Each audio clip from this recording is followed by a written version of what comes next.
Good morning, students. We are going to continue with this commerce class, Fundamentals of Business, under that Chapter 3, Classifications of Business Activities. In today's session, we are going to study commerce as an economic activity. Commerce refers to all those activities which are necessary for bringing goods from the place of production to the place of consumption. So this is what we already learnt, isn't it not, children? So you're very much clear about the term commerce. So commerce அப்படின்னும் போது it includes all those activities. Activitiesனா என்னது? Aids to trade, isn't it not? Trade, transport, banking, insurance, warehouse, advertisement, communication, so insurance. So இதெல்லாமே வந்து என்னன்னு சொல்லலாம், activities. Okay, so இதை மாதிரி இந்த எய்ட்ஸ் டு ட்ரேட் இருந்தால் தான் நம்மளால் வந்து குட்ஸை வந்து ப்ரொடக்ஷன் பிளேஸ்லேருந்து கன்சம்ஷன் பிளேஸ் வரைக்கும் கொண்டு போய் சேர்க்க முடியும். So commerce include all those activities. So இதில் வந்து நீங்கள் கிளியராக இருக்கீங்க, எந்த ப்ராப்ளமும் இல்லையா? Next, according to Evelyn Thomas, commercial operations deal with buying and selling of goods, the exchange of commodities and the contribution of finished products. இப்போ Evelyn Thomas என்ன டிஃபைன் பண்ணுறாங்க அப்படின்னா, கமர்ஷியல் ஆப்ரேஷன்ஸ் அப்படின்னா என்ன? Buying and selling of goods, இல்லைன்னா exchange of goods and services. Okay, and the contribution of finished products அப்படின்னும் போது the activities which undergoes various processes and finally it ends in the end result, that is the finished products. Next, commerce includes not only trade but also services such as transport, warehousing, packaging, insurance, banking and sales promotion, which are incidental or auxiliaries to trade. So this also I explained earlier. So commerce include all this services, not only trade but also services like all these transport, warehousing, packaging, insurance, banking, sales promotion. So all these are called as auxiliaries to trade. Next, trade. இப்போ ட்ரேடுனா என்ன அப்படின்றத வந்து நீங்கள் நல்லாவே கிளியராக இருப்பீங்க. So trade is a very important part of commerce. Trade mean என்ன? What? Buying and selling of good. Okay students, so trading மூலியமாக தான் நம்ம ப்ரொடியூசருக்கு வந்து அவரோட குட்ஸை வந்து கன்சியூமருக்கு ரீச் பண்ண வைக்க முடியுது. So a person who sells, இப்போ யார் வந்து விற்கிறாங்களோ, he is called as a trader. You got me students? So a trader can be a middleman between the producer and the consumers. இப்போ wholesalers, retailers எல்லாம் நம்ம பார்க்குறோம், they are middlemen. Okay, they are also traders. Now trade can be classified as external trade and internal trade. That is already external trade அப்படின்னா என்னது? export trade. Internal trade na import trade. Next, coming to the term transport. இப்போ transport அப்படின்னா என்ன? Selling all the goods produced at or near the production place is not possible. Hence, goods are to be sent to different places where they are demanded. The medium which moves men and materials from one place to another place is called transport. அப்போ transport அப்படின்றது என்ன அப்படின்னா, it is an auxiliary to trade, isn't it not? Okay, இப்போ நம்ம குட்ஸை வந்து production பிளேஸ்லேருந்து consumption பிளேஸுக்கு கொண்டு போகணும் அப்படின்னா நம்ம கண்டிப்பாக டிரான்ஸ்போர்ட் வந்து தேவை. ஸோ டிரான்ஸ்போர்ட் வந்து ஒரு ஆக்சிலரிஸ், ஒரு ட்ரேட், ஒரு எய்ட்ஸ் டு ட்ரேட். நெக்ஸ்ட் வந்து பேங்கிங். இப்போ பேங்கிங்கை வந்து நம்ம அனதர் ஒன் ஆக்சிலரி டு ட்ரேடாக நம்ம வந்து பார்க்க போகிறோம். You got me students? So banking வந்து எதுக்கு இம்பார்ட்டண்ட் அப்படின்னும் போது, to help financially the business activities, banking is very essential. You got me students?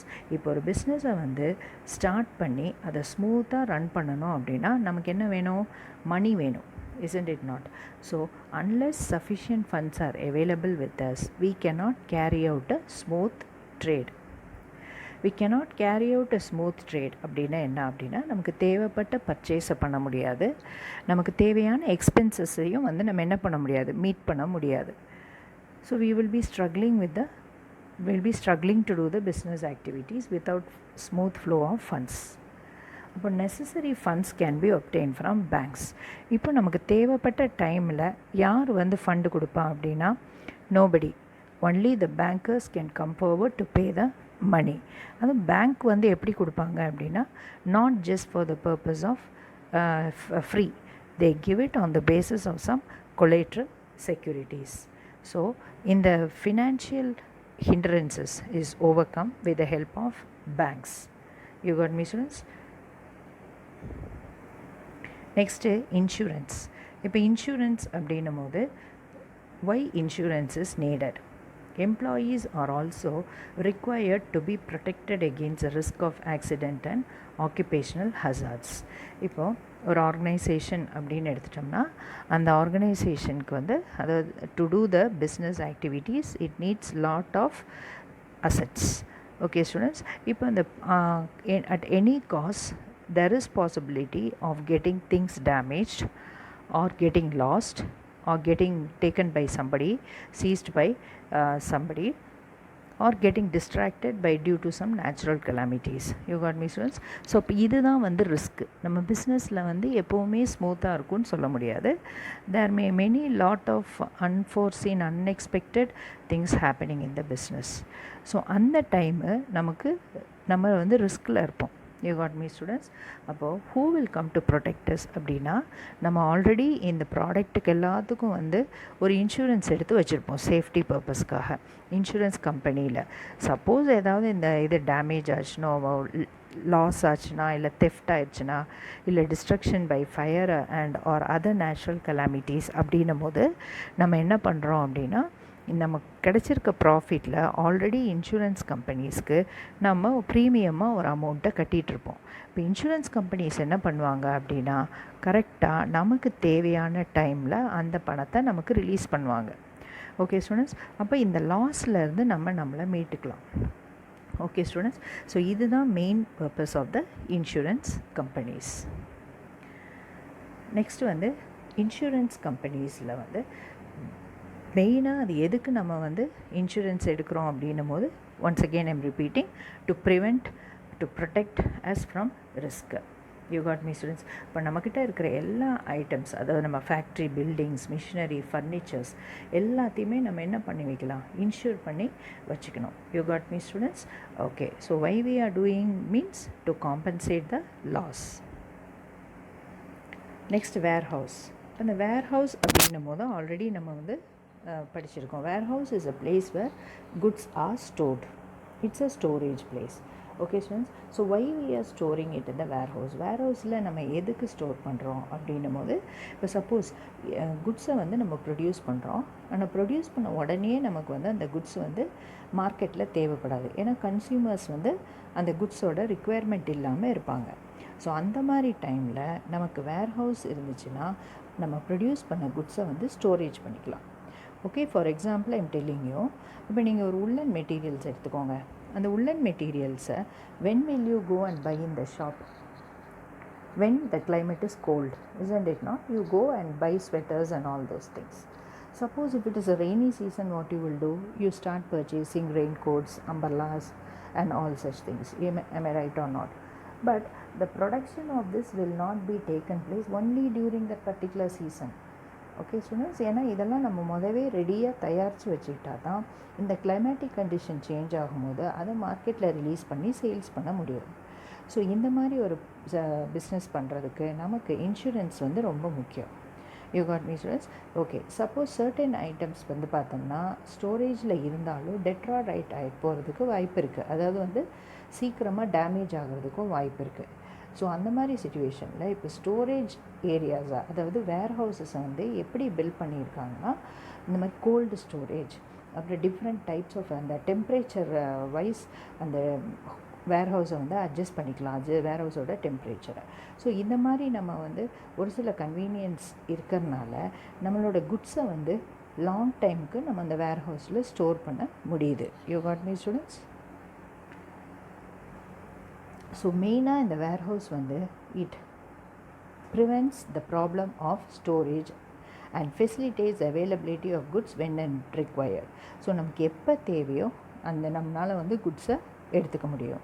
So இந்த மாதிரி இருக்கிறனால நம்ம டிமாண்ட் அண்ட் சப்ளையை வந்து நம்மளால் வந்து மார்க்கெட் கண்டிஷனில் கரெக்டாக பேலன்ஸ் பண்ணி கொண்டு போக முடியும். அப்படி நம்ம கொண்டு போகும்போது என்ன ஆகும் அப்படின்னா நமக்கு ப்ரைஸ் சேஞ்சஸை வந்து நம்ம ஸ்டாப் பண்ணலாம். You got me students? Okay, reasonable ப்ரைஸுக்கு நம்ம கொடுக்கலாம். சப்போஸ் அதாவது வந்து எப்படி இந்த சேஞ்சஸ் நடக்கும் அப்படின்னா, சப்போஸ் நமக்கு அந்த குட்ஸு வந்து ஸ்டாக்லேயே இல்லை, ஆனால் டிமாண்ட் இருக்குது அப்படின்னும் போது என்ன ஆகும் அப்படின்னா, ஸ்டாக் கொஞ்சம் தான் இருக்குது அப்படின்னா ரேட்டை ஏற்றிடுவாங்க. You got me students? அப்போது நம்ம ஆல்ரெடி நம்ம ஸ்டாக்கை நம்ம வச்சுட்டோம் அப்படின்னா நமக்கு ஷார்ட்டேஜ் ஆஃப் ஸ்டாக் வராது. ஸோ மார்க்கெட்டில் நம்ம கரெக்ட் டைமுக்கு ரிலீஸ் பண்ணும்போது இந்த மாதிரி ப்ரைஸ் டிஃப்ரென்ஷியேஷன் எல்லாத்தையும் வந்து நம்ம ப்ரிவெண்ட் பண்ணலாம். ஸோ மெயினாக வேர்ஹவுஸ் வந்து அதுக்கு தான் use. Okay, now we are going to compare industry, commerce and trade. இப்போ இண்டஸ்ட்ரி அப்படின்னா என்ன அப்படின்னும் போது very simply you can say it is a place where production activities are taken. அப்போ காமர்ஸ் அப்படின்னா என்ன? Commerce includes all those activities which help in bringing the produced goods from the place of production to the place of consumption. அப்படின்னா ட்ரேட்னா என்ன? ட்ரேட்னா என்ன? It is just merely buying and selling of goods. Next, இப்போ இண்டஸ்ட்ரியோட scope என்ன அப்படின்னா ரா மெட்டீரியல்ஸை finish ப்ராடக்டாக convert பண்ணுது. அதான் இண்டஸ்ட்ரியோட ஸ்கோப். காமர்ஸோட ஸ்கோப் என்ன அப்படின்னா it comprises all the activities of the trade and work accordingly. So ட்ரேடோட ஸ்கோப் என்ன அப்படின்னா there is comprising the buying and the selling of the goods and services.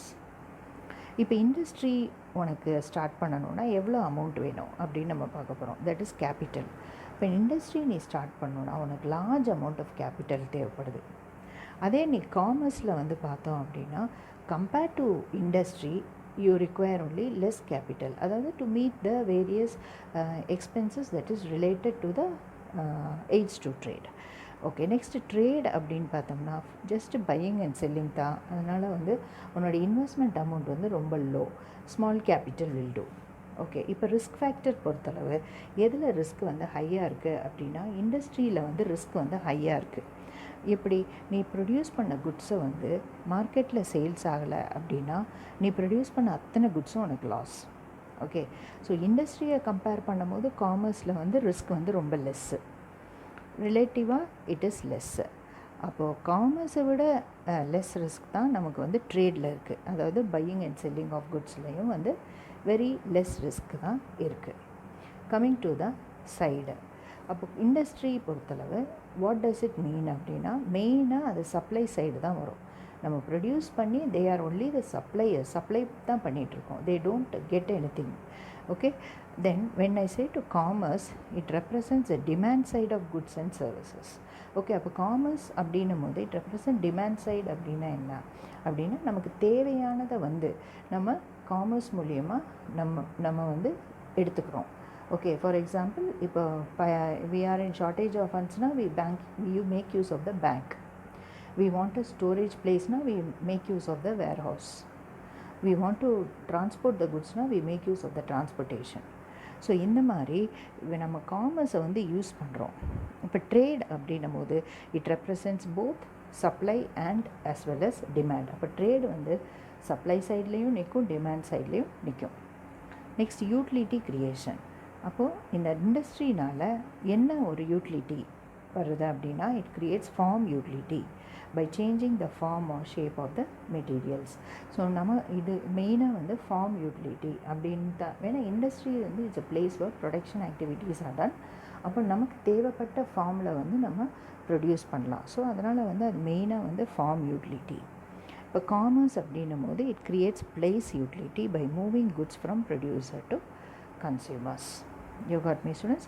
ஏன்னா அங்கே வந்து குட்ஸை வந்து ப்ரொடியூசர்கிட்டேருந்து கன்சியூமர் போகிறதுக்கு நிறைய ஆக்டிவிட்டீஸ் இன்வால்வ் ஆகுது. ஸோ அதனால தான் வந்து it's a utility by moving அப்படின்றாங்க. ட்ரேடிங் வந்து என்ன அப்படின்னா it creates possession utility through exchange. இங்கே நமக்கு என்ன கிடைக்குதுன்னா பொசஷன் யூட்டிலிட்டி. அதாவது ட்ரேடர் வந்து சேல்ஸ் பண்ணுறான், கன்சியூமர் வந்து அதை பர்ச்சேஸ் பண்ணிக்கிறாங்க, அதை யூஸ் பண்ணுறாங்க, அதை கன்சியூம் பண்ணுறாங்க. ஸோ அங்கே வந்து என்ன ஆகுது, உரிமை, அந்த ப்ராடக்ட் வந்து அவங்களோட ஓன் ப்ராடக்ட் ஆகிடுது. ஸோ மெயினாக இங்கே என்ன யூட்டிலிட்டி வந்து க்ரியேட் ஆகுது அப்படின்னு பார்த்தோம்னா பொசஷன் யூட்டிலிட்டி வந்து இங்கே க்ரியேட் ஆகுது. காமர்ஸில் பிளேஸ் யூட்டிலிட்டி க்ரியேட் ஆகுது. அண்ட் இண்டஸ்ட்ரியில் ஃபார்ம் யூட்டிலிட்டி க்ரியேட் ஆகுது. You got me, students? So these are some of the important differences which you can quickly understand from point of view of industry, commerce and trade. Okay, students? So with this section is over. You got me, students? And this chapter is over. Thank you.